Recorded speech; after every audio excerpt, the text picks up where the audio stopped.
sile maedima yagando ndasenze ngo ushorere ijambo ryawe haleluya uryubake mu mitima yacu abantu basobanukirwa bari Egiputa bahavuye hanyuma bahasiga ibyaho bagikanana ariko bitwararike bibuka kari abagenzi babumbatiye iby'Imana yacu kandi ediba idrome shelagaya gome edima bibuke ko ediba ubwami bw'Imana butwaranirwa kandi telasile masayinima irwa ndagira ngo mbabwire ngo ntabwo Imana ivuga ngo nitugera ni Kanani tujye tumenya umwifato ntituzandura ingeso z'abanyekanani bene data nshuti z'umusaraba yagera mu mujyi wa Kigali yahagera akirengagiza urugendo yanyuranyemo n'Imana akirengagiza imvugo nziza y'Imana akirengagiza cya gihe abantu baryama ku bishangara by'ibishimbo abantu bafata imisambi bakanayiyorosa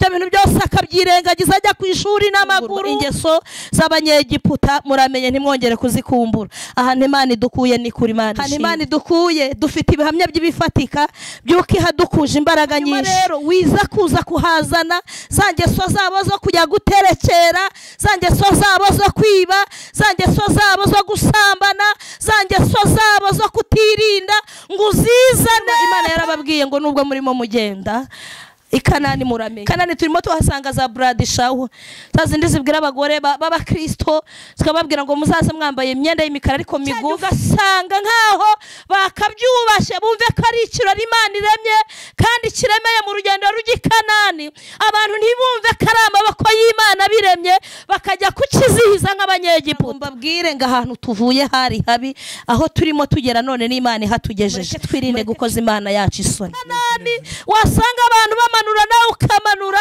ukora nawe ukesukora ugasubira kuririmba agira ngo izukuri ntago izakwihorera niyo mpamvu ivuganye nanjye natunguwe n'ikintu gikomeye cy'uko abantu bari kujya bavuga ngo itorero ryari irya kera ngo hanyuma ngo Imana yari iya kera ndagira ngo mbabwire ko Yesu uko yarari n'uyu munsi niko hanyuma ingeso Yesu yangaga mbi nizi sahara cyazanga izo yemeraga nziza nizi saha Yesu aracyazema ahubwo ntago itorero ari ryo kibazo ahubwo ni wowe kibazo ahubwo wowe kibazo ushakisha uburyo umenya kuri ikibazo hanyuma uhindure izo ngeso ubwire Kristo azakugirire neza hanyuma ndagira ngo mbabwize ukuri dukwiye kugira ingeso hanyuma ndagira ngo mbabwire ngo abantu benshi babagiye babitse bakagenda bakabipfunyika bakabigira impamba bakabibana nabyo mu byumba bakajya bikinisha ari abaririmbyi bakikinisha ari abagore bubatse bafite abagore bakikinisha ari urubyiruko ibyo bigeso byose by'abanyegiputa navuze ngo dusangiye gucungurwa kandi irangamimerere twahawe nuko twiswa abana b'Imana hanyuma uramenya ntuyipfusha ubusa ukwiye kugerageza nanjye nkagerageza ukabwira Mwuka Wera akaza akica izo ngeso hanyuma kandi yazishe azimaraho ntimukarandure imbago zashinzwe kera ntimukanarengera imirima y'imfubyi hanyuma burya umuntu w'Imana ibintu by'Imana bakabitera inyuma y'amatwi nyamara kandi bari bageze mu gihugu cy'amasezerano ariko Imana yavuze ngo ntituzahandurira ingeso z'abanyekana ku gasozi utuyeho mu mudugudu utuyemo aho usengera ukwiye kurenga abantu ukibuka kuri umwana w'Imana ukabumbatera ijambo kuba umwana w'Imana kandi ugakora iby'Imana yacu ishaka urebe neza ko nta mbago washinguye Imana ikubwira ko uko Yesu yarari n'uyu munsi niko akiri hanyuma yaziririzaga n'uyu munsi birazira hanyuma wibizirura kuko wageze Ikanani bahatakariza ubugingo ntago Ikanani bahatakariza agakiza ahubwo Ikanani naho kugera ukibuka imirimo myiza y'Imana yawe Yes turabashuje mwese mukurikiye channel yitwa Iramiro TV amahoro y'Imana abane namwe muherere ku mpera z'isi zitandukanye nibanya mu gitondo mugire igitondo cyiza niba nijoro mugire ijoro ryiza tubifurije impagarike mu bugingo bwanyu hanyuma duha ikaze bari mu majyepfo majyaruguru murasira bwaryo murengera bwaryo gota amasimbi ku migabane itandukanye hanze y'u Rwanda tubaha ikaze muri uyu mwanya w'ikiganiro cyacu ngase w'ijambo ry'Imana nkuko twabwiye ko tuzajya tugenda tukasanga abatumirwa bafite iby'Imana cyangwa bafite ubutumwa bw'Imana mu ijambo mu buhanuzi mu ndirimbo mu buhamya n'uyu munsi twanyarutse tunyarukira ku mubyeyi mwiza cyane uri mu mwuka w'Imana kandi mbese muri makeya no mubyeyi ushima Imana muraho neza aho cyane mumeze muteze Ndaho ndashima Imana. Okay, muze kuzamura akajwi. Hanyuma twabagendereye twabasuye. Mwakoze cyane, ni karibu. Yego. Hanyuma twari twifuje ko wasuhuza abantu bakurikira Iramiro TV. Ni channel yitwa Iramiro TV. Abantu batazi ubusobanuro bwayo na ahantu wagera ukarama nyine nta numukure bisobanuro cyangwa se ukuri ijambo ry'Imana byatumuramira mu mwuka cyangwa se mu gakiza. Hanyuma ndagira ngo basuhuze utangi basuhuza. Hanyuma ndabasuhuje mu izina rya Yesu. Bene data dusangiye gucungurwa, amahoro y'Imana n'abane namwe. Yego. Yego. Hanyuma urakoze cyane, umuntu tujye kubana n'uwo tarakora subscribe yikoreshe ya like comment usangize n'abandi tuye tubana mu biganiro byacu uko bikurikirana. Hanyuma watangira utwibwira amazina yawe. Yego. Urakoze cyane, nitwa Mutoniwase Esther. Ndi umugore mfite umugabo n'abana 4. Yesu naduhana umugisha. Amen. Imana igumugisha, ndumva nta byishi nkubajije, ahubwo nakubwira ngo tangira udusengera Imana utangire dupfunyurure ku cy'Imana yagutumye ku Iramiro TV. Urakoze, reka twubahe Imana dusenge. Turagushimiye Yesu, izina ryawe nirihabwe icyubahiro cyinshi. Amen. Tugushimiye uburyo wagiye ubana natwe. Aha turi none ni wowe, nahashize ni wowe. N'ubuntu bwinshi watugiriye, ntago wabitewe nuko twakiranukaga, ahubwo n'ubuntu n'urukundo dukunda. Izina ryawe nirihabwe icyubahiro. Amen. Tugiriye neza rero n'uyu munsi wawuduhaye, kandi uduhera kuguhimbaza. Niyo mpamvu aka kanya twinjiyemo tugasengeye umwuka wera w'Imana kayobore, twebwe tubure yica nibure, ariko gukora kw'Imana kugaragare, kandi ntihaboneka imbaraga za muntu, ahubwo imbaraga z'Imana zikore. Turagushimiye rero mu ijambo ryawe, ndongeye gusenga ngira ngo Uwiteka unyemerere mbakanwa kawe, kandi umvugisha ibyubaka, kubera ko niwe mwami w'ubugingo. Urakoze rero, ngaho nudushyigikire, kandi umuntu wese uri buze kumvira ijambo ry'Imana ngerabona imbaraga, kandi guhirwa n'Imana bibe kuri we. Urakoze Kristo, ngaho bana natwe kandi uze gusozanya natwe mu izina rya Kristo Yesu. Amen. Amen. Mama muto. Mama mutone. Karame. Hanyuma tugaye akanya, tangira tubwira iki Imana yagupfunyikiye. Ubwo twaje gusura waduhaye ikaze, natwe tugaye ikaze ku Iramiro. Rero tangira tupfunyurire tugaburire ku by'Imana yaba yabatekereye muri hano mu rugo. Murakoze cyane, Yesu nabaho umugisha. Amen. Kwemera kugera iwacu iby'igiciro cyinshi. Hanyuma ndifuza ko tuganira ijambo ry'Imana, maze iminsi numva ntekerezaho cyane ko ijambo ry'Imana ni urufunguzo rw'ibyo twibaza. Hanyuma nifuje ko twaganira ijambo ry'Imana tukaza kuza no kurisengeramo, hanyuma Kristo akaduhana umugisha. Amen. Munyemerere dufate Bibiliya zacu tujye mu gitabo Abalewi. Turasoma Abalewi ibice 18, turasoma duhereye ku murongo waho wa mbere, turasoza ku murongo waho wa 5. Umutwe w'amagambo uravuga ngo Uwiteka bategeka kutagira ingeso nk'iz'abanyekanani. Hanyuma reka dusome. Uwiteka abwira Mose ati, bwira Abisiraheli uti, ndi Uwiteka Imana yanyu, ntimugakore nk'ibyo abo mu gihugu cya Egiputa bajya bakora, abo mwahoze mutuyemo, kandi ntimuzakore nk'ibyo abo mu gihugu cy'i Kanani bajya bakora aho bajyana, kandi ntimuzakurikize amateka yabo. Amateka yanjye abe ariyo mujya mwumvira, amategeko yanjye abe ariyo mujya mwitondera, abe ari byo mugenderamo. Ndi Uwiteka Imana yanyu, nuko mujye mwitondera amategeko yanjye n'amateka yanjye. Ibyo uzabikora azabeshwaho nabyo. Ndi Uwiteka. Amen. Hanyuma ndashaka ko dusoma no mu gitabo cy'Imigani kugira ngo tugendere rimwe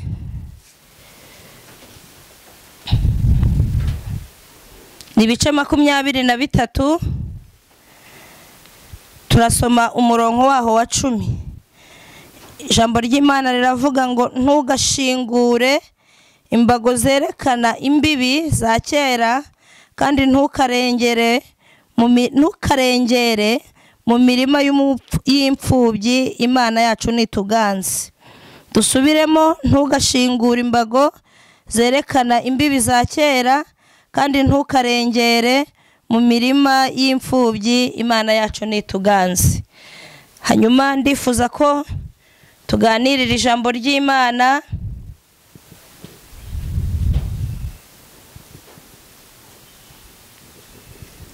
Ndagira ngo tuganire kwizi nkuru z'Abisiraheli. Hanyuma ariko mu kuganira ndagira ngo mbabwire ngo nitwe none iri jambo riziye, nta bandi bantu bandi riziye nitwe. Hanyuma Imana yabwiye Abisiraheli, ibabwira amagambo akomeye iciye kuri Mose. Hanyuma ibwira Mose ngo genda umbwirire Abisiraheli ubabwire ngo baramenye ntibazatora ingeso nk'iz'Abanyegiputa bakuramo. Iyo ndimo ntekereza ku iri jambo nasanze rifite ibintu bikomeye. Izi ngeso abantu baraziririmbana, izi ngeso abantu bazivugana ivugabutumwa, izi ngeso abantu baragenda bakazihishamo, wajya umureba inyuma ukabona n'umuntu w'Imana ariko mwindani mu mutima akaba mwitsemo ingeso zagiye zinanirana. Hanyuma rero nifuje ko naza kuza kuganira namwe nkababwira ngo mureke twongere duhamagare Mwuka Wera, duhamagare Imana, duhamagare ubutatu butagatifu, dusabe inkunga y'ijuru Imana yica ingeso. Yesu ashimwe. Kandi ndagira ngo nkubwire ngo nonaha imbaraga zawe ntizakica ingeso, n'izanjye ntago zakica ingeso, ariko icyo nabonye cyo nuko Mwuka Wera iyo hari yica ingeso. Hanyuma n'udusigisigi twagiye dusigara ntago ajya atuma tubyuka hanyuma ngo dushibuke na twaratwica akadukuramo. Imana yacu nishimwe. Amen. Hanyuma rero Imana yabwiye Mose iramubwira ngo mbwirira ubwoko bw'Abisiraheli muri Egiputa mbakura hari y'ingeso. Hanyuma mu ngeso zihari mbi Abisiraheli ntibabe barazanduye. Hanyuma irababwira ngo nibajye bakurikiza amateka n'amategeko biranga Imana yacu. Imana ishimwe. Ndashaka kuvuga ukuntu abantu bajya bagira ingeso kandi bakazigira biyitirira abantu b'Imana, ariko ndagira ngo mbabwire ngo Imana izukuri. Imana izukuri mu bintu byose wakora, mu bintu byose wavuga, umenye ko Imana izukuri. Ukwiye kugerageza izi ngeso ukabwira Mwuka Wera, ukamubwira ngo ngwino uzice. Dufite umuririmbyi ujya uririmba akavuga ngo none icyo ngusabye Mwami Yesu, ingeso wa mubi yanyanduje, zashaka kubyuka zirimbura zicepe, mpore nihariwe n'ibya Yesu. Haleluya. Amen. Hanyuma na wundi muntu ujya wiciza ingeso n'udusigisigi akatumaramo nta wundi ni Kristo wenyine. Niyo mpamvu navuze ngo nimureke twongere duhendahende Mwuka Wera ntatuveho, tumubwire ngo ngwino tugwiremo, tuguhaye umwanya. Kandi mbibutse ko Mwuka Wera ntajya aturana n'ingeso, Mwuka Wera ntajya ajya ahantu izo ngeso zagiye zikagenda zikahagota. Iyo ushaka ko Mwuka Wera azi wawe uramwugururira ukamubwira ngo burya naratsinzwe cyangwa imbaraga z'umutima zabaye nkeya, ariko ngwino wowe usenya, wowe urimbura, wowe wubaka ibizima, ngwino wongere unyubake mbi cyaremwe gishya. Imana yacu nishimwe. Hanyuma Imana ibwira Mose iramubwira ngo mbwirira Abisiraheli ntibazigere banduriza ingeso z'Abanyegiputa. Impamvu Imana yacu yari ibivuze ntago ari uko yabonaga ko Abisiraheli batarimo bava mu icyo gihugu cya Egiputa, ahubwo Imana yo yararebye isanga umuntu agira utuntu n'utundi. Hanyuma irebye mu mitima y'Abisiraheli isanga n'ubwo iyi mitima y'Abisiraheli inejejwe n'uko ivuye muri Egiputa, ariko isanga hari iby'amaso yabo y'Abisiraheli yagiye abonera muri Egiputa. Hanyuma Imana ibona ko imitima yabo ikumbuye kubyigana, niko kubwira Mose, iramubwira ngo genda ubambwirire ngo nibafate urugendo ariko ingeso z'Abanyegiputa, hanyuma ntibazigere bazandura. Natunguye n'akandi kantu gakomeye Imana ibivuga hagati mu Bisiraheli hari harimo n'Abanyegiputa babakurikiye barebye imirimo y'Imana ikorekeye mu Bisiraheli bari mu gihugu cya Egiputa. Abanyegiputa bamwe na bamwe nabo bafata umwanzuro wo kujyana nabo. Hanyuma rero ibintu Imana yavugaga byari bifite ibimenyetso. Hanyuma Abanyegiputa n'ubundi bari kubanduza kuko bari kumwe nabo, ariko turashimira Imana iturebera imbere, turashimira Imana idutunganyiriza urugendo. Imana yacu nishimwe. Amen. Hanyuma Imana yarababwiye ngo muramenye ingeso z'Abanyegiputa, kandi niko kuri. Muri Egiputa barasambana, bariba, bararoga, bareskora. Muri Egiputa bajya babesha, muri Egiputa bajya babasha kugenda bakagambana, barica. Ariko ijambo ry'Imana riravuze ngo yemwe ntimusubire inyuma ngo amaso yanyu arebe inyuma, ngo musubire muri Egiputa. Agera i Kanani n'uyobowe na Mwuka Wera, ni uzahagera, hanyuma ni uzarya ibyo kurya by'i Kanani. Ndagira ngo mbabwire ngo ntabwo Imana ivuga ibyitareba. Nimba Imana ivuga ngo nitugera n'i Kanani tujye tumenya umwifato, ntituzandure ingeso z'Abanyekanani. Bene data, nshuti z'umusaraba, mureke twe kwandura ingeso z'Abanyekanani. Wibuke ahantu Imana igukuye, wibuke urugendo mwagiye mujyanamo n'Imana, wibuke ko hari ahantu byagiye bigera ukabona ntibishoboka ko inzira yaboneka, ariko Imana yacu ikarema inzira. Hanyuma ivuganye nawe ikakubwira ngo muri Egiputa have. Iyo twaturutse hahandi mu miryango tuvuka, hahandi twari dutuye aho. Hanyuma ndagira ngo nkubwire ngo ihagukuye niyo kwizerwa, kandi iri kukurebera imbere. Iravuze ngo n'i Kanani nuhagera uramenye ntuzigere wibagirwa. Dufite ikibazo cy'abantu Imana yagiye kure firi Cyangugu, ikabakura za Butare, ikabakura za Gikongoro, ikabakura za Byumba. Hirya iyo umuntu akaza avuganya n'Imana imubwiye ngo kirazira, akaza avuganya n'Imana, Imana imubwiye ngo komeza urugendo, ntuzayobe, ntuzatane.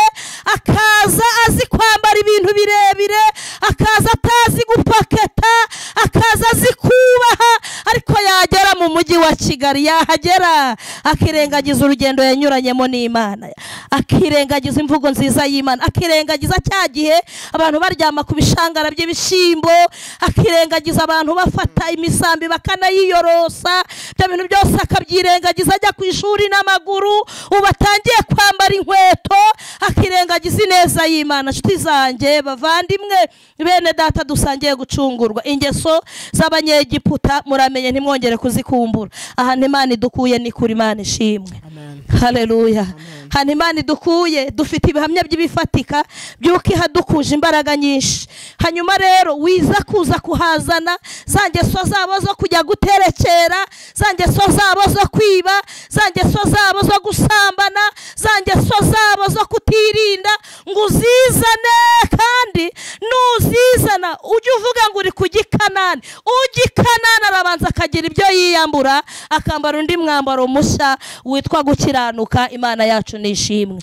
Hanyuma Imana yarababwiye ngo nubwo murimo mugenda i Kanani muramenye. Kanani turimo tuhasanga za Bradishaw, zazindi zibwira abagore b'Abakristo, zikababwira ngo muzaze mwambaye imyenda y'imikara ariko migufi. Ugasanga umukristo uri kujya i Kanani yakuyemo icyo kintu, yakuyemo umwenda muremure, yashyizemo umwenda mugufi. Hanyuma dufite aya Bradishaw, cyajya ugasanga nkaho bakabyubashye, bumve ko ari ikirori Imana iremye kandi kiremeye mu rugendo rujya i Kanani.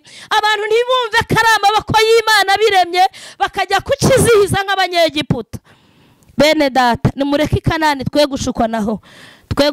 Umuntu umwe aheruka kunganiriza arambwira ngo aje kumpugura. iyo ngeze aho ngaho njya nkunda nkavuga nti abantu b'Imana dukwiye kuyoborwa n'umwuka wera w'Imana. Araza arambwira ati ariko muto ntikarame, arambwira ati rwose uri umubyeyi mwiza ntiyego, arambwira ati hari ibintu nshaka gushyira hasi, byo byenda byawe hari ibintu nshaka gushyira hasi, iga uburyo umuntu yitunganya agatunganya inzara, uri kugenda ugera i Kanani. Ndagira ngo mbabwire ngo ahantu tuvuye hari habi, aho turimo tugera none n'Imana ihatugejeje. Mureke twirinde gukoza Imana yacu isoni, mureke twirinde gukoza Imana yacu isoni. Ndamureba ndeba ukuntu amugura sanga kandi arimo avuga ko ari Kanani. Rimwe na rimwe bene data viziyo ni nziza pe, ariko viziyo ya mbere ni umuntu ufite mwuka wera. Hanyuma uyu mwuka wera urema viziyo nyayo, uyu mwuka wera urema viziyo ifite icyerekezo kizima. Ariko ndagira ngo nkubwire ngo hari igihe uzirukanka ukumva kuri ku Gikanani, wasanga abantu bamanura nawe ukamanura, wasanga abantu besikora nawe ukesikora, ugasubira kuririmba. Ariko ndagira ngo nkubwire ngo izukuri ntabwo izakwihorera. Niyo mpamvu ivuganye nanjye ikabivuganye nawe ikavuga ngo ntitwandure ingeso z'abanyekanani. Yesu ashimwe. Amen. Abantu b'i Kanani bafite ingorane, abantu b'i Kanani bafite ingorane. Hanyuma hari ikintu cyabaye kandi gikomeye, hari ikintu cyabaye kandi gikomeye. Ndagira ngo mbabwire ngo bene data, natunguwe n'ikintu gikomeye cy'uko abantu bari kujya bavuga ngo itorero ryari irya kera, ngo hanyuma ngo Imana yari iya kera. Ndagira ngo mbabwire ko Yesu uko yarari n'uyu munsi niko akiri. Hanyuma ingeso Yesu yangaga mbi nizi saha aracyazanga, izo yemeraga nziza nizi saha Yesu aracyazemera. Hanyuma ahubwo ntago itorero ari ryo kibazo, ahubwo ni wowe kibazo, ahubwo wowe kibazo ushakisha uburyo umenya kuri ikibazo. Hanyuma uhindure izo ngeso, ubwire Kristo azakugirire neza, ubwire Kristo azakugirire neza. Hanyuma ndagira ngo mbabwize ukuri, dukwiye kugira ingeso.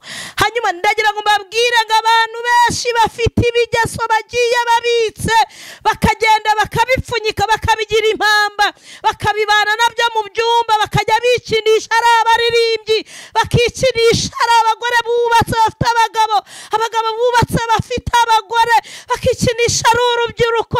Ibyo bigeso byose by'abanyegiputa. Nshuti yanjye, mwene data, navuze ngo dusangiye gucungurwa, kandi irangamimerere twahawe nuko twiswa abana b'Imana. Hanyuma uramenya ntuyipfusha ubusa, ukwiye kugerageza nanjye nkagerageza, ukabwira mwuka wera akaza akica izo ngeso. Hanyuma kandi yazishe azimaraho. Hanyuma twasomye ijambo ry'Imana riri mu Migani rivuga ngo ntimukarandure imbago zashinzwe kera, ntimukanarengera imirima y'imfubyi. Hanyuma burya umuntu w'Imana aba yemeze nk'imfubyi, kuko rimwe na rimwe abantu b'Imana abantu bajya babona ko nta kivugira, ariko ndabibutsa ko abantu b'Imana dufite kivugira. Amen. Dufite kivugira. Ntimugire ubwoba, ntimugire ubwoba, ntimugire ubwoba. Muririmbyi we yararimbye ngo Yesu ni we mucyo wanjye, amurikira inzira, nemera intege nke zanjye, nizera ko andengera. Amurikira inzira, amurikira inzira, nemera intege nke zanjye, nizera ko andengera. Yishuye ya myenda yose, angura amaraso ye, yanteguriye gakondo mu bwami bwo mu ijuru. Yesu niwe wishura iyi myenda yose. Niyo mpamvu dufite kirengera, kandi nimuhumure ntabwo tuzapfa gupfa gutyo. Abantu b'Imana basize ingeso muri Egiputa, bakemera bagakomeza, bagera i Kanani bakahajyana n'Imana. Imana izaduha kubirya. Amen. Haleluya. Kandi ntimugire ubwoba, ntimugire ubwoba. twebwe tuzarya ibyo kurya byiza by'i Kanani, ariko uwanga akagoma inkota y'Uwiteka izamurya. Kwiye kugerageza, nanjye nkagerageza. Hanyuma abantu bagiye bafata imbago zashinzwe kera, ko Salomo abivuga, izi mbago abantu baraziranduye, kandi Imana yari yabashyiriyeho imbago nzima, imbago ngari, imbago ziboneye. Imana irababwira ngo ntimukarenga amategeko n'amateka yanjye birubahirizwa. Abantu kugira ngo babyubahirize, imbago barazishingura ngo hoya ngo ni muri antiquity, ngo babizanye ngo muri vision. Ndagira ngo nkubwire ngo izo mbago waranduye, izo mbago waranduye nta yindi mpamvu nuko wanduye ingeso z'Abanyegiputa. Kuko umuntu utaranduye ingeso z'Abanyegiputa ziko kirazirizira, arahagarara ku mbago akavuga ngo itorero ry'Imana ryufite urufatiro, hanyuma karikomeza ntagatukisha izina ry'Imana. Arahagarara akavuga ngo adeperi ifite umuco runaka, nkwiye kubungabunga, nkwiye kubana n'Imana, ndetse akarengana adeperi akabitorera rimwe Kristo abitse mu ibanga, kandi akazahabwa ubugingo buhoraho. Imana ishimwe. Ariko umuntu washinguye imbago, abantu barimo barazishingura, abantu barimo barazishingura, abantu bashinguye imbago mu buryo bukomeye. Abantu bashinguye imbago, umuntu w'umukristo ntago ari gutinya kwesikora kandi avuga izina ry'Imana, ntago ari kubitinya. Nge ndi no kureba ko izi mbuga zitambuka nkumva zirimo zirantera ubwoba. Urabona abantu b'Imana, ubundi reka mbabwize ukuri bene data, mujye mureka tunanavuga ibi tubivugira ahagaragara. Ndagira ngo mbabwire ngo kera abantu b'Imana, y'Imana ajyaga kuvugana n'abantu b'Imana, hari uburyo yabicishaga, hari ubutumwa bwo mwibanga, hari ubutumwa bw'ubwiru bw'abantu b'Imana bari kumwe n'Imana. Ariko kubera ko abantu bashinguye imbago, barajya kumwishyamba, bahagera bagategaho amakamera kugira ngo bagaragaze ibyirari ry'imitima yabo. Ariko bene data dufatanyije urugendo, mureke ntidushingure imbago. Umwami uduhamagara n'uwo kwizerwa, kandi aracyagira ubwiru. Hari ubwiru bw'abantu b'Imana, hari ubwiru bw'abantu b'Imana. Mwe gushingura imbago, Bibiliya yavuze ngo umbwirira Abisiraheli nibitondera amategeko, bakitondera amateka biranga Imana yacu, bazarya ibyo kurya byo mu gihugu. Hanyuma nshuti zanjye, ntago ndibuze kuvuga byinshi, ariko nabibutsaga ko kirazirizira. Hanyuma nabibutsaga ko imbaga aho zari zishingiye, imbaga aho zari zishingiye niho zikwiriye guhora zishinze. Hahandi ugikizwa, hahandi Yesu akiguhamagara, birya wasanze mu itorero hamwe wakiririye umuhamagaro, ukwiye kubibungabungira umutekano. Hanyuma ariko wiza kurangara ngo ufate ingeso z'Abanyegiputa. Muri Egiputa n'abasambanyi, n'abagambanyi, n'abibone. Muri Egiputa bafite soprano nziza, bafite areto nziza, ariko ubusambanyi bwarabarenze. Ariko ndagira ngo mbabwire ngo Imana izi ukuri. Uragambana, Imana izi ukuri. Urabeshya, Imana izi ukuri. Ubwo bwibone, Imana izi ukuri. Ikintu gihari ni kimwe, nuko wibuka kugomba gusiga ingeso z'Abanyegiputa. Ukurikije ahantu tuvuka ukahakurikiza. Hahandi tuvuka bajyaga baterekera bakavuga ngo bizatugireho ngo uruhare, ngo n'ingaruka, ngo twebwe n'abana bacu, ngo n'ubuvivi n'ubuvivure, wakisanga mu icyo gisekuru cyo muri Egiputa. Ariko Yesu wakubohoye aravuze ngo ubwo uri mu Gikanani, hanyuma ntuzandure n'ingeso z'Abanyekanani. Hanyuma ndagira ngo nkubwire ngo wa mubyeyi uri kuntega amatwi, i Kanani ibintu birimo bigenda bicika. I Kanani abagore ntibashaka kubaka, abagabo bashaka kubaka, bafata ibintu by'Imana bakabitera inyuma y'amatwi. Nyamara kandi bari bageze mu gihugu cy'amasezerano, ariko Imana yavuze ngo ntituzahandurira ingeso z'Abanyekanani, ahubwo tuzibuke ko turi Abakristo nyakuri, tuzibuke ko turi abantu b'Imana. Ku gasozi utuyeho, mu mudugudu utuyemo, aho usengera, ukwiye kurenga abantu ukibuka ko uri umwana w'Imana. Hanyuma amara kwibuka ko uri umwana w'Imana, wowe ukabumbatira ijambo kuba umwana w'Imana, kandi ugakora iby'Imana yacu ishaka. Imana yavuze ngo nibumvira amateka n'amategeko biranga Imana yacu. Haleluya. Imana yacu izaba Imana yabo.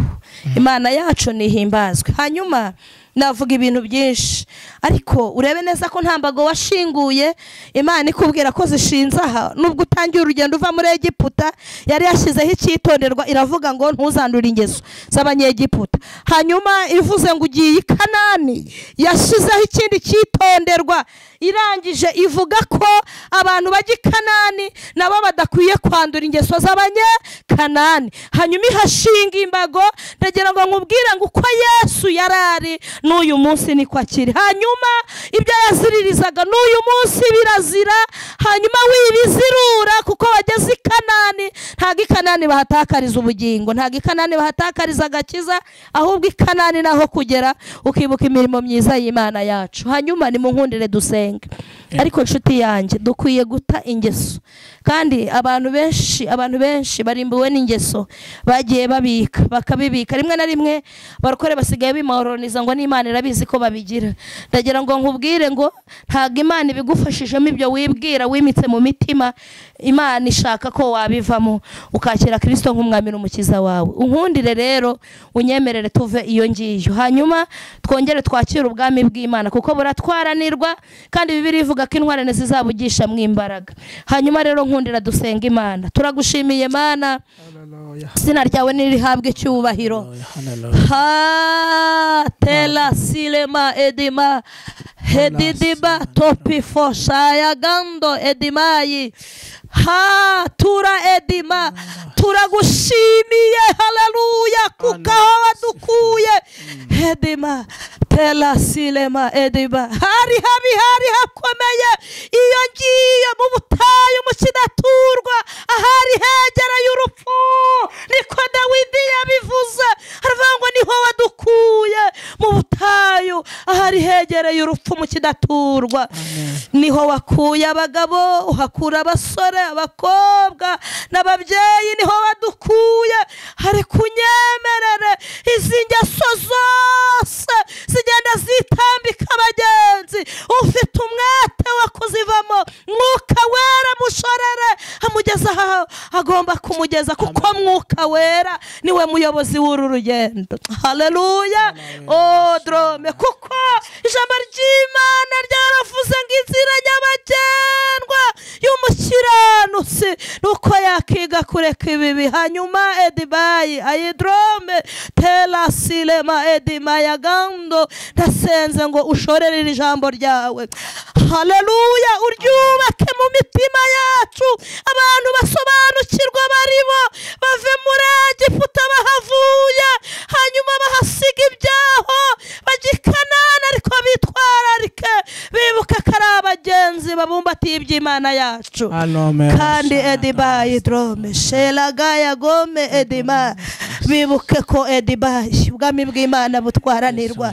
kandi telasile masayinima intwarane ediba zibugishamo imbaraga ni edibayi. niyo mpamvu dusanze ngo hataboneka umwe muri twe uvuga kananiwe kandi udushoboza ari wowe. edibayi nsengeye abanyarwanda, abanyarwandakazi, abana b'abanyarwanda, nsengeye igihugu cyacu. ndasenze ngo Yesu abantu bibuka ko wadukuye muri Egiputa, hanyuma ukaba uri kujyana utugeze i Kanani, kuko niko edima umuririmbyi yaririmbye ngo ahatugeze none, aravanga ahatugeze ni heza. hanyuma udushoboze kuhatunganyiriza ubugingo, ntiturangare ahantu imbago zari zishinze, tuhibuke. kandi Yesu uturinde kurengera, turinde kurengera kugira ngo izina ryawe rihabwe icyubahiro. turagushimiye rero Yesu. dusengera abari hanze y'igihugu, haleluya, mu mpande zitandukanye. umuntu wese wumvira ijambo reka rimubera imbaraga, reka rimubera isoko, reka rimubera inkomezi, kandi agira ibyo asiga, agira ibyo asingira. kumurira ibyo ngo arashaka gusiganwa ariko sinkutaziyonja, ndateranwa ibipfunsi ariko simusha. aravuga ngo nshaka gusingira edimashi icyo Kristo yamfatiye edimashi. halala silema edimashi. turagushimiye Mana, ubahe gusingira icyo wabahamagariye, kandi igituma icyatumye dutiza uyu mwuka umuntu wese abitekerezeho kuko none nahacu ariko ejo saha hacu uturinde Yesu dushoboze turagushimiye twasengeraga abantu bose batuye mu mpande enye z'isi tuvuga ngo nibahirwe n'Imana kandi ukuboko kwiza kw'Imana kube kuri bo turagushimiye rengera yicano kandi bene data udushoboze twese gukora ibyo gukiranuka tubisabye Imana mu izina rya Kristo Yesu amen amen. Hanyuma urakoze cyane nk'umuntu yifuza kuvugisha cyangwa se yifuza kukugisha inama cyangwa se kumusengera yakubonera ku nimero. Nitwa Mutoniwase Esther hanyuma nimero yanjye ni 078 44 85 027 ongera 078 44 85 027 Imana yacu niduhire. Murakoze cyane. Nakeneye kugwamagara wenda gutumya mu rusengero ujye ubwirizayo hose njya mbwiriza nta kibazo. Murakoze cyane. Ibiganiro byacu nakagaruka hayo mwese twabanye tubasaba umugisha kandi dusabe n'umugisha mwigisha wacu uyu munsi mwese tubasaba umugisha mu izina rya Yesu. Ibiganiro byacu nakagaruka shalom ciao ciao.